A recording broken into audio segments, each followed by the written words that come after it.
topping the news this hour, something that's catching the attention of numerous news outlets today.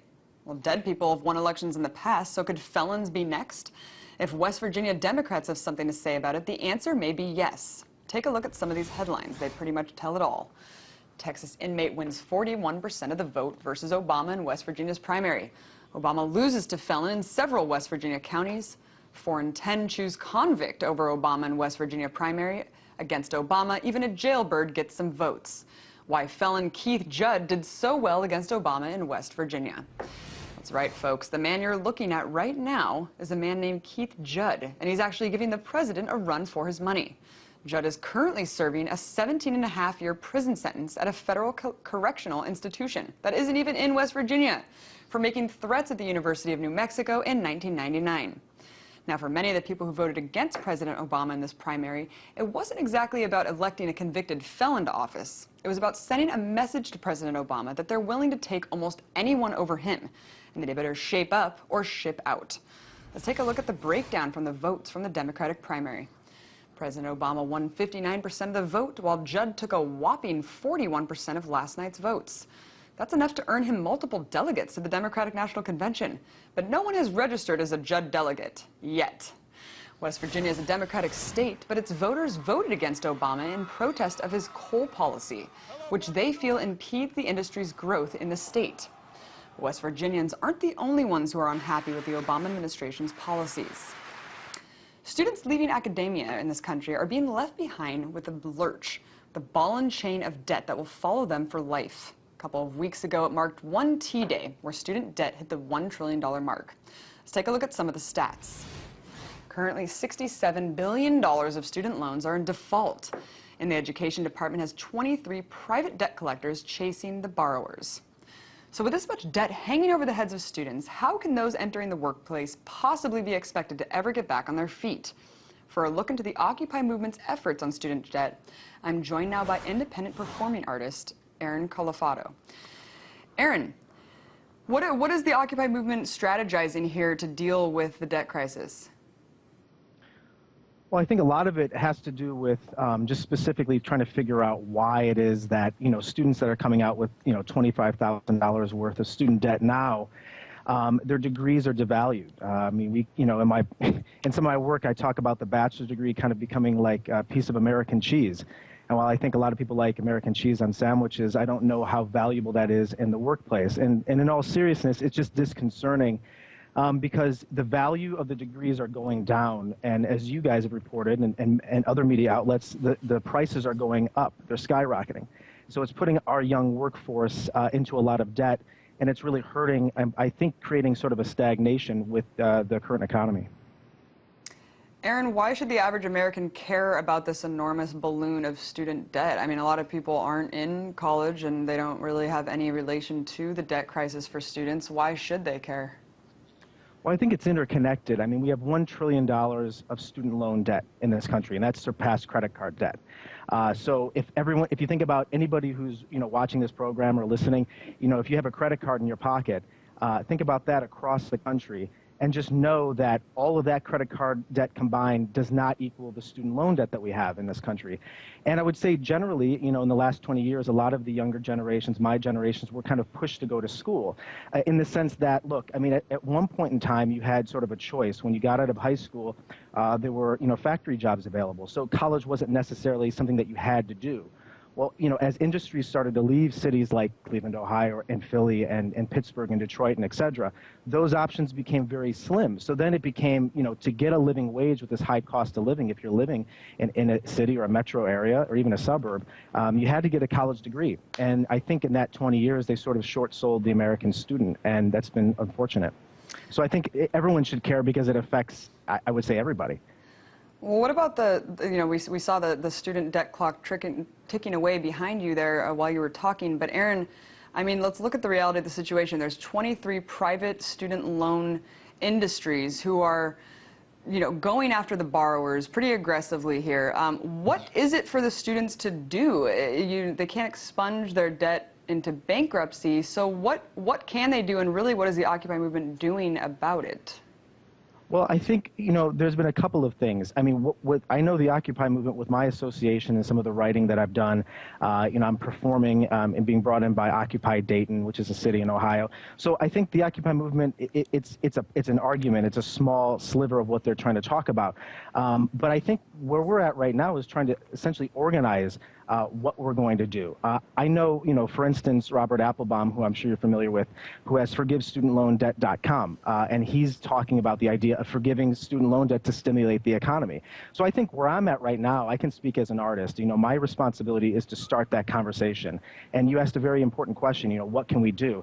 I think, to be honest with you, we haven't really asked that particular question.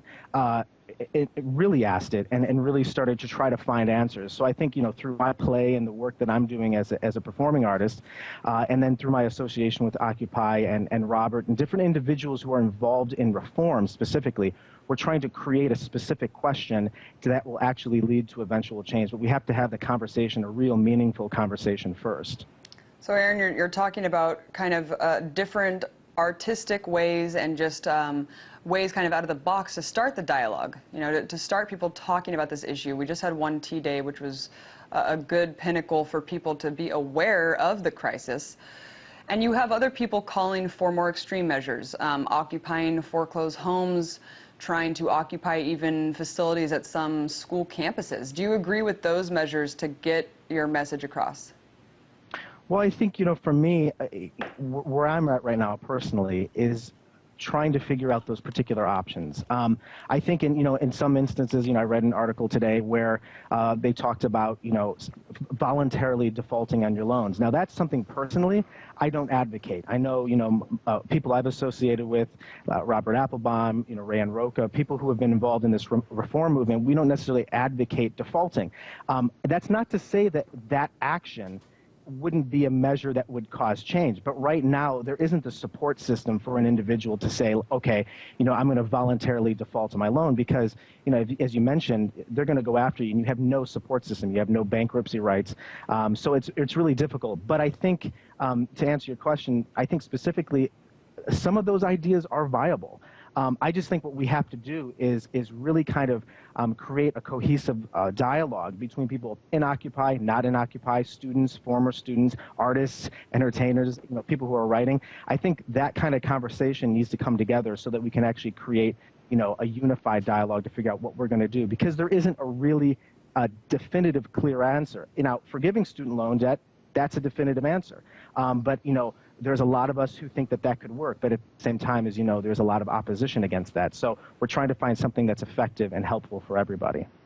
Aaron, what do you think about the current battle on the Hill right now? Do you think that that's a distraction from the larger issue at hand? Yeah, I think, to be honest with you, I think we're not asking simple questions. One of the things that, I'm no, a deep expert, but I do know because of my personal experience. Look, I worked for a year at a for-profit institution. Ironically, I mean, I'm a trained actor, but for a year I worked there. And I was in a situation where, and the reason why I took that job was because I had high student loan debt.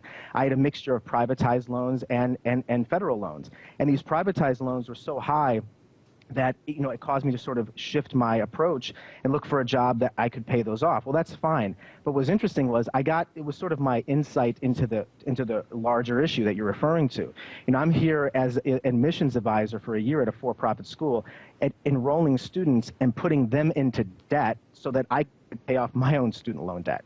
And so when I started looking at that situation, there's a lot of talk, but I think we need to ask really simple questions. One, why is education so unaffordable? Why is it so high? That's a question we need to ask. Another thing, why do employers specifically demand that people have, higher degree, masters and doctors, where there's a lot of jobs, frankly, that really require specialized training or a bachelor's degree? Why are colleges now making it so that students are having to take 5 years to get a bachelor's degree instead of 4? So I think to be clear about it, I think it's a very multi-layered problem, and it includes colleges, it includes the government, it includes students who are borrowing, it includes transparency. So I think, not just to add to the conversation, but that's what I'm trying to talk about, is that it's more than just, hey, schools need to bring down costs. A lot more goes into it. It's a lot more complex than that. Well, Aaron, let's explore some of those simple questions. I mean, what do you think? Why do you think that college tuition costs keep rising, and that more and more jobs are requiring these higher degrees of education? But as you said, I mean, it's near impossible to get them without having this giant burden of debt following you for life. Why is that? I mean, it might be rhetorical, but right. In my opinion, I think that what happened is there was a short selling of the American student. And by that I mean there is a short-sighted economic approach. The same sort of thing that we saw in the mortgage crisis. I mean, the idea of, okay, let's not worry about the long term. Let's worry about the short term. And that means the facilities, the lenders, the universities, the private lenders, the government, all these different agencies involved saw a huge profit opportunity. And here's my thing. Look, profit is good. I mean, the market is a good thing, but I think what we need to start asking is, where is the line? And for me personally, I feel that, having a well-educated, healthy society is a better society. But I think at times when it comes to high profit, that's not necessarily a good thing. I think, less educated, less free people makes them better consumers. And so I think we have to find that balance. And I think personally myself, I think that the universities and employers and the lenders found an opportunity to make a ton of money. And they have. And what happened was it worked for about 20 years. And then now we're in a situation where students are coming out of school with $25,000 in student loan debt or more. That's an average. I mean, people having hundreds of thousands in student loan debt. And then they go to be productive citizens. And, as you mentioned, they get a job, but then the value of the degree that they pay for, it's not yielding a salary that makes sense. Look, I'm willing to talk about, college. There was a time when people went to school, paid for the school. They maybe had a few part-time jobs working at, their ice cream store or mowing lawns or something like that. And they worked hard and they had to get good grades to get through. Look, I'm not, the majority of people who borrow money to go to school, they want to pay it back. We want to pay it back. But the question is, look, the game is sort of rigged. It is, right? It is becoming increasingly hard to pay off the student debts. I mean, when people maybe want to take a nonprofit job and they don't have the option to leaving school, and so they have to think of other alternatives. Aaron, thanks for coming on. That was AaronCalafato, independent performing artist. Thanks for having me. Appreciate it.